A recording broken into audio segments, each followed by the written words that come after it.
नमस्कार। कोरोना से जुड़े इस खास शो अफवाह बनाम हकीकत में आपका स्वागत है। मैं हूं अदिति राजपूत। कोरोना की समस्या से जूझते लोगों पर अब प्रदूषण की मार पड़ रही है। दिल्ली, एनसीआर और उत्तर भारत के कई इलाकों में प्रदूषण खतरनाक स्तर पर पहुंच गया है।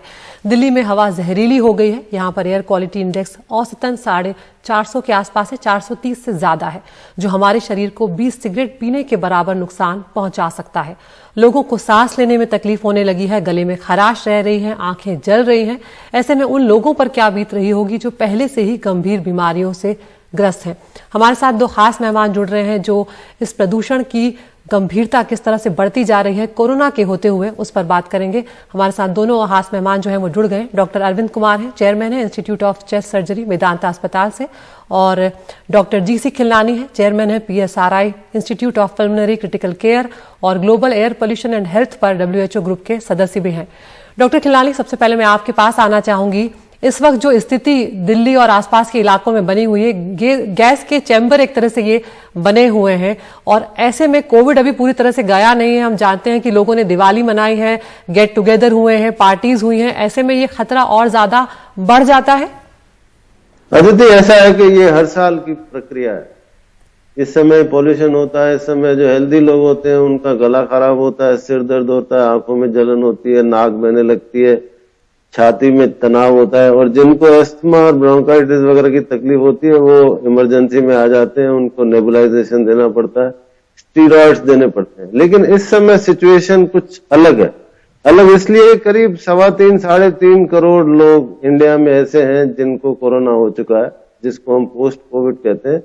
और कोविड में 90% लोगों को निमोनिया होता है, और इन लोगों का जो रोग प्रतिरोधक क्षमता होती है वो कम होती है। उनको पहले से ही लॉन्ग कोविड के जरिए कुछ खांसी होती है, लंग की कैपेसिटी कम होती है। तो इसलिए ये जायज है कि इन लोगों को इस समय पॉल्यूशन का इफेक्ट बहुत ज्यादा होगा। जिनको खांसी होगी उनको खांसी बढ़ेगी, जिन लोगों को लंग फाइब्रोसिस होता है उनको ज्यादा तकलीफ होती है, क्योंकि इनके एयरवे में पहले से ही एक इन्फ्लामेशन या सूजन होती है। इस वजह से जो पॉल्यूशन होता है वो उसको ज्यादा अफेक्ट करता है।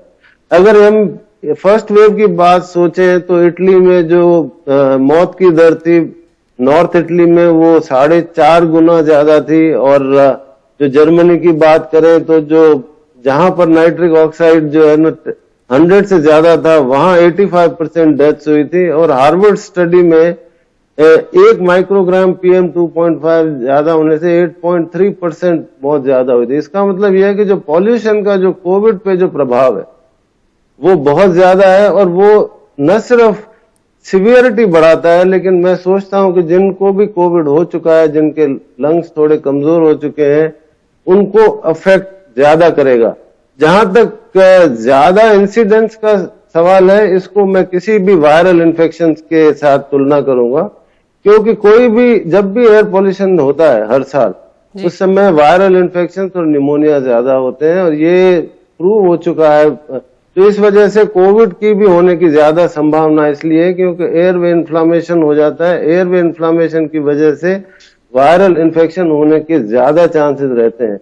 डॉक्टर पांडे ने जो 25 साल पहले स्टडी करी थी, जिसका हमें पार्ट था, उसमें ये पता था कि एयर पॉल्यूशन की वजह से जो ब्रोंकाइटिस, एस्थमा और COPD की जो इमरजेंसी विजिट्स थी और हार्ट अटैक की विजिट्स वो 25% बढ़ गई थी। तो इन सबको अगर एक साथ में समराइज करूं तो ये बहुत ज्यादा चिंता का विषय है। और इस समय जिनको कोविड हो चुका है उनको विशेष सावधानी बरतनी चाहिए, घर के अंदर ही रुकना चाहिए, सो अर्ली मॉर्निंग वॉक नहीं करना चाहिए, हमेशा N95 मास्क पहन के ही बिल्कुल बाहर निकले, और जरा सा भी उनको अगर इनहेलर की ज्यादा जरूरत पड़ती है या छाती में तनाव होता है, बुखार होता है, छाती में दर्द होता है, तो इमीडिएटली अपने चिकित्सक से संपर्क करना चाहिए। धन्यवाद। बिल्कुल डॉक्टर साहब, हम इसके जो प्रिकॉशंस है उस पर भी बात करेंगे। डॉक्टर अरविंद हमारे साथ बने हुए हैं। डॉक्टर अरविंद, कोरोना के जब मामले बढ़े थे तब सरकारों ने किस तरह से युद्ध स्तर पर काम किया था, चाहे वो लॉकडाउन लगाने जैसी स्थिति हो, चाहे सब कुछ पाबंदियां लगाने जैसी स्थिति हो। अब शायद प्रदूषण को लेकर हम उस स्थिति को पार भी कर चुके हैं जब हमें इसी तरह की सख्ती बरतने की जरूरत है, युद्ध स्तर पर काम करने की जरूरत है। अदिति जी, पहले तो NDTV के सभी दर्शकों को मेरा सादर नमस्कार। और यह एक बड़ा अजीब सा वाकया है कि प्रदूषण से हर साल जितनी कोरोना से मौत हुई है उससे ज्यादा मौतें हो रही हैं, और ये कोई पहली साल नहीं है, कई सालों से हो रही हैं। शायद इस साल ये नंबर पिछले वर्षों के मुकाबले कहीं ज्यादा होगा, लेकिन वेरी अनफॉर्चुनेटली जो गंभीरता से और जिस फुर्ती और तेजी और जिस अलैक्रिटी के साथ सरकार ने, लोगों ने पिछले साल कोविड महामारी को रिस्पॉन्ड किया था और एक अनप्रेसिडेंटेड स्टेप पूरे कंट्री में कंप्लीट लॉकडाउन लगाने जैसा मेगा स्टेप बिना मतलब किसी डर के ले लिया था, क्योंकि उस महामारी से जूझने के लिए वो जरूरी था। एज ए डॉक्टर मैं स्ट्रांगली फील करता हूं कि हमारी सरकार को उस तरह की ही अलैक्रिटी एयर पोल्यूशन को भी दिखाने की जरूरत है। अनफॉर्चुनेटली एयर पोल्यूशन को वो इंपॉर्टेंस ना आज तक दी गई है, ना आज दी जा रही है। उसको मिटाने के लिए जो स्टेप्स लिए जाते हैं ज्यादातर वो कॉस्मेटिक स्टेप्स होते हैं। हम ऑड इवन कर देंगे, हम ये कर देंगे, हम स्कूल बंद कर देंगे। जो उसका मूल कारण है उसको कोई ध्यान नहीं देता। यह एक बड़े दुर्भाग्य की बात है कि हम सबको मालूम है कि 4 साल से नेबरिंग स्टेट्स में पराली जल रही है। हमें पिछले 1 साल से मालूम था कि अक्टूबर 21 आते आते ये फिर से शुरू होगी, लेकिन ए ने बी को ब्लेम किया, बी ने सी को ब्लेम किया, सब ने किसी और को ब्लेम किया, लेकिन उसको मूलभूत रूप से ठीक करने का सॉलिड सीरियस प्रयास किसी ने नहीं किया।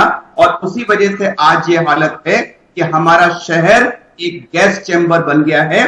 और इस समय हमारे शहर में पिछले साल से डिफरेंट स्थिति है। जैसा कि डॉक्टर खिलानी ने बताया कि पहले हमारे नॉर्मल लोग होते थे और अस्थमा बीमारियों के लोग होते थे, बट इस समय करोड़ों लोग पोस्ट कोविड हैं। पोस्ट कोविड लोग इम्यूनो कॉम्प्रोमाइज्ड हैं, उनमें से बहुतों के लंग ऑलरेडी अफेक्टेड हैं, और इन लोगों पर पोल्यूशन की मार बाकी लोगों के मुकाबले कहीं ज्यादा पड़ेगी।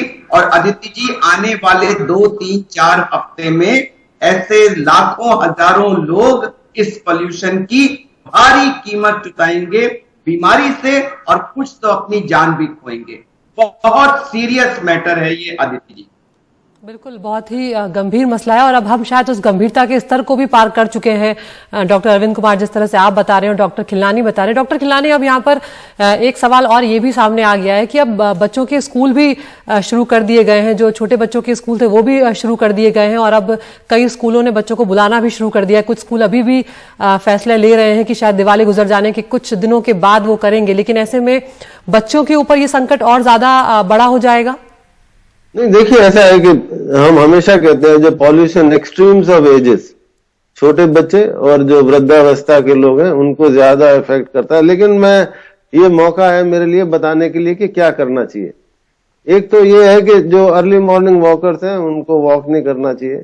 दूसरा ये है कि जिनको गंभीर बीमारी है, एस्थमा है, ब्रोंकाइटिस है, निमोनिया है, हार्ट के मरीज हैं, उनको कम से कम बाहर निकलना चाहिए, और जहां भी भीड़ वाली जगह है, मार्केट वगैरह में नहीं जाना चाहिए।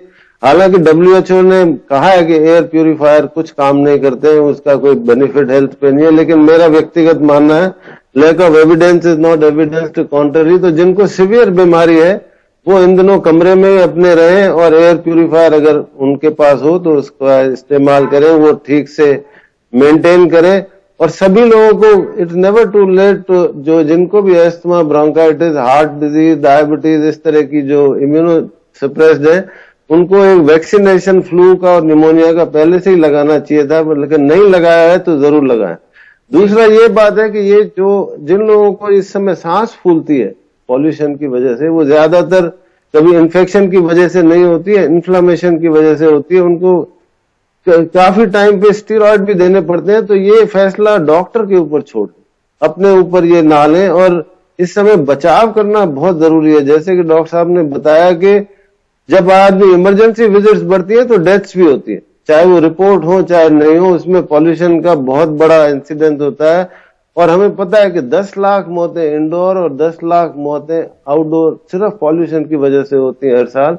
तो इस गंभीर समस्या को अगर कोविड के साथ मिला दिया जाए तो हम लोग कष्ट के समय, मतलब वी आर इन ट्रबल, अगर अंग्रेजी में जैसे कहते हैं ना, तो इससे इस समय बचाव जरूरी है। और ये चाहिए कि आगे की प्लानिंग करनी चाहिए कि एटलीस्ट हर साल ये मुसीबत तो ना आए। धन्यवाद। बिल्कुल, जिस तरह से डॉक्टर अरविंद भी ये बात कह रहे हैं कि अब आगे की प्लानिंग हमें करना चाहिए। डॉक्टर अरविंद, यहाँ पर कोविड के जो मरीज हैं या जो कुछ वक्त पहले ठीक हुए हैं, उनके फेफड़े पहले ही वल्नरेबल स्टेज पर हैं, तो ऐसे में आप उन्हें क्या सलाह देंगे, किस तरह की सावधानियां उन्हें बरतने की जरूरत है? आदित्य जी, पार्टली इसका ऑलरेडी डॉक्टर खिलानी ने जवाब दिया था कि उनको देखिए, जो कोविड से इफेक्ट हो चुका है वो तो इफेक्ट हो चुका है, अब वो फर्दर एक्सपोजर को तो रोकें। देखिए, एक्सपोजर रोकने का सबसे इफेक्टिव तरीका तो ये है कि आप सांस लेना बंद कर दें, आपका एक्सपोजर 0 हो गया। लेकिन हम ऐसा नहीं कर सकते, तो हम क्या करें कि हम अपने लेवल ऑफ एक्सपोजर को मिनिमाइज करें। जैसा कि डॉक्टर खिलानी ने कहा कि हम सुबह कोई भी व्यक्ति जो मॉर्निंग वॉक या इवनिंग वॉक या एक्सरसाइज वगैरह के लिए जा रहा था, जब आप एक्सरसाइज करते हैं तो आपकी ब्रीदिंग रेट बढ़ जाती है और आप ज्यादा मात्रा में हवा और टॉक्सिन्स को अंदर लेते हैं। तो एक्सरसाइज बिल्कुल ना करें, ज्यादातर संभव हो इंडोर रहें और ग्रीन प्लांट्स को यूज करें। जो एयर प्योरीफाइंग प्लांट्स होते हैं उसको ज्यादा से ज्यादा मात्रा में घर में रखें।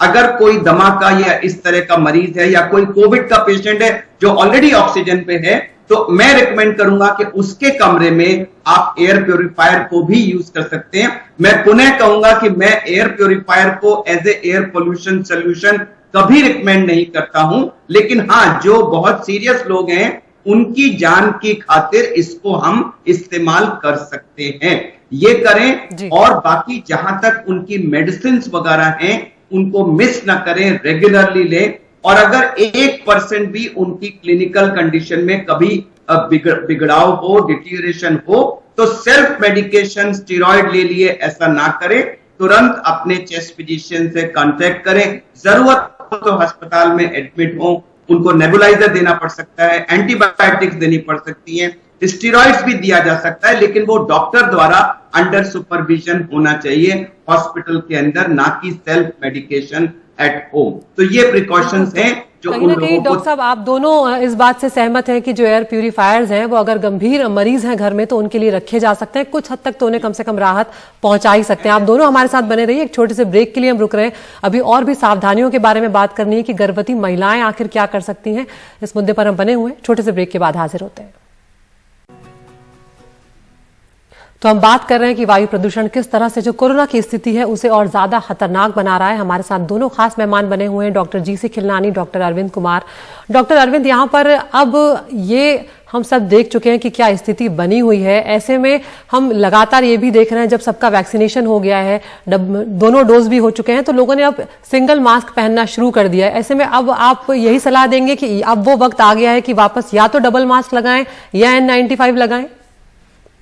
अदिति जी, ये आपने बहुत ही अहम और इम्पोर्टेंट सवाल पूछा है, क्योंकि यस, ये आपका ऑब्जर्वेशन सही है कि वैक्सीन, एक तो जो 100 करोड़ से ऊपर संख्या पास करने पर जो मीडिया में काफी एडवर्टाइजमेंट हुआ, उससे एक जनरल कॉम्प्लेसेंसी की फीलिंग आ रही है। अरे, अब तो हमारे देश में 100 करोड़ लोगों को वैक्सीनेशन लग गया, अब तो कोरोना भाग गया। तो मैं 2-3 बड़े क्लियर शब्दों में स्पष्ट सेंटेंसेस कहूंगा। नंबर 1, कोरोना कहीं गया नहीं है, वो अभी भी हमारे आसपास, हमारे चारों तरफ है। नंबर्स कम हो गए हैं, 10-12 हजार, लेकिन देखिए 10-12 हजार केसेस हर रोज अभी भी डिटेक्ट हो रहे हैं। ये किसी भी दिन दोबारा सेकेंड वेव की तरह फैलना शुरू कर सकता है, और जब तक यह जड़ से खत्म नहीं होगा हमें प्रिकॉशंस पर रिलाय करना पड़ेगा। वैक्सीन एक बहुत कारगर तरीका है, इफेक्टिव तरीका है, लेकिन वो 100% फेल प्रूफ तरीका नहीं है। यूएसए के अंदर आज की तारीख में जितने एडमिशंस कोरोना की वजह से हो रहे हैं, उसमें करीब 35% एडमिशंस जो हैं वो उन पेशेंट्स के हैं जिनको वैक्सीनेशन की दोनों डोज लग चुकी हैं। हमारे यहां अभी इसका नंबर नहीं है कि आई एम श्योर उससे ज्यादा ही फिगर होगी। तो इस समय सावधानी बरतते 2 अप्रोच कहूंगा मैं। नंबर 1, जिसने भी अभी तक वैक्सीनेशन की एक भी डोज नहीं लगवाई है या दोनों डोज नहीं लगवाई है, एक तो तुरंत वो लोग जाके अपनी सेकेंड डोज पूरी करें, ये बहुत जरूरी है। और नंबर 2, डोज लगवाने के साथ साथ हम सभी को मास्क पहनते रहना जरूरी है। पॉल्यूशन के परिप्रेक्ष्य में हम हमेशा N95 की बात करते हैं, क्योंकि वहां जो सर्जिकल या क्लॉथ मास्क है उसकी कोई रिक्वेस्ट। तो मेरा मैसेज बड़ा क्लियर है, वैक्सीनेशन जिन्होंने नहीं लगवाया है कृपया तुरंत पूरा वैक्सीनेशन कराएं, नंबर 1। नंबर 2, उसके साथ साथ मास्क को, और आजकल पॉल्यूशन के टाइम में N95 मास्क को कृपया यूज करते रहें। नंबर 3, सबसे ज्यादा खतरा होता है जब बंद जगहों पर बहुत सारी भीड़ इकट्ठी होती है, जैसे मैरिज पार्टी, बर्थडे पार्टी या इस तरह के गेट टुगेदर्स में। तो कृपया ये ना सोचें कि कोरोना चला गया है, और जो हमने पहले और दूसरे वेव के बीच में जनवरी फरवरी में गलती की थी, कहीं जनवरी फरवरी 2022 आते आते हम दोबारा वही गलती करके तीसरी वेव को इनवाइट ना करें। बिल्कुल, तो टीका लगवाएं और प्रिकॉशंस को लेते रहें। बिल्कुल, संदेश साफ है डॉक्टर अरविंद की तरफ से भी कि अब N95 मास्क लगाना बिल्कुल ना भूलें, और जो सिंगल मास्क लगा रहे हैं वो इस बात का ध्यान रखें कि जो वायु प्रदूषण है वो कोरोना को और गंभीर स्थिति में पहुंचा सकता है। डॉक्टर खिलनानी, अब गर्भवती महिलाओं के बारे में मैं पूछना चाहूंगी जो अलग अलग स्टेजेस पे हैं, क्योंकि कुछ ऐसी भी महिलाएं हैं जिन्होंने वाकई में एक डर के चलते कि कहीं छोटे बच्चे को कोई नुकसान ना पहुंच जाए वैक्सीन नहीं लगवाई है, और अब ऐसे में प्रदूषण का स्तर काफी बढ़ गया है। उन्हें क्या क्या सावधानियां बरतनी चाहिए? अदिति, ऐसा है कि एक तो जो प्रदूषण का इफेक्ट जो प्रेगनेंसी पे होता है वो ये होता है कि IUGR, इंट्रायूट्राइन ग्रोथ रिटार्डेशन की इंसिडेंस बहुत ज्यादा होती है, बच्चे छोटे पैदा होते हैं, स्टिल बर्थ्स भी रिलेटिवली ज्यादा होती हैं। कोविड की बात करें तो कोविड इन्फेक्शन के बाद भी जिनको स्पेशली जो 3rd ट्राइमेस्टर में जो कोविड इन्फेक्शन होता है उसमें न सिर्फ महिला को जान का खतरा रहता है लेकिन बच्चे को भी खतरा रहता है उसमें, और थोड़ा थोड़ा वर्टिकल ट्रांसमिशन जिसको कहते हैं कि जब transmission from mother to baby, उसका बहुत ज्यादा प्रमाण नहीं है लेकिन वो भी हो सकता है। अब इन दोनों को अगर हम कंबाइन करें, एयर पॉल्यूशन और साथ में कोविड को, तो खतरा दुगने से भी ज्यादा हो जाता है। तो उसकी रेमेडी ये है कि जो गर्भवती महिलाएं हैं पहले तो वो वैक्सीनेशन लगवा लें, क्योंकि शुरू में तो वैक्सीनेशन अप्रूव नहीं था, लेकिन अब भारत में गर्भवती महिला और जो लैक्टेटिंग वुमेन है दोनों के लिए ये अप्रूव्ड है, तो वैक्सीन लगाना चाहिए। उनको वही सारी प्रिकॉशंस लेनी चाहिए इन्फेक्शन प्रिवेंशन की, और उनको जो इन्फेक्शन प्रिवेंशन की जो prevention in terms of mask और बाहर नहीं जाना, गैदरिंग में मत जाना, अपने आप को एक्सपोज नहीं करना, ये नहीं सोचना कि कोरोना अब हमारी प्रॉब्लम नहीं है, तो उनको ज्यादा एहतियात बरतने की जरूरत है, क्योंकि कोविड जो है ना वैक्सीनेशन इन्फेक्शन को बहुत कम रोकता है। क्योंकि पहले 5 दिन में जो स्पेशली जो अमेरिका वगैरह से स्टडी आई है, 6 महीने के वैक्सीनेशन के बाद जो ब्रेक थ्रू इन्फेक्शन मैसेच्यूसेट्स में 73% थे, और उसके बाद ये है कि सिवियरिटी को जरूर कम करता है। तो इसलिए गर्भवती महिलाओं को बहुत ज्यादा एहतियात बरतने की जरूरत है। बिल्कुल, तो जिस तरह से डॉक्टर खिलनानी आप बता रहे हैं कि जो प्रिकॉशंस गंभीर बीमारी वाले ले रहे हैं, शायद अब सभी प्रिकॉशंस जो हैं वो अब सभी लोगों को लेना होंगे जिन्हें कोई बीमारी नहीं है वो भी, क्योंकि जो स्थिति इस वक्त प्रदूषण की बनी हुई है, जिस तरह से हवा जहरीली है, सभी को बहुत ज्यादा संभलने की जरूरत है। घरों से बाहर ना निकलें अगर जरूरी ना हो तो, और हम सब जानते हैं कि किस तरह की प्रिकॉशंस हमें लेनी है। मास्क पहनना बिल्कुल ना भूलें, सोशल डिस्टेंसिंग का पालन करें। आप दोनों मेहमानों का बहुत बहुत शुक्रिया।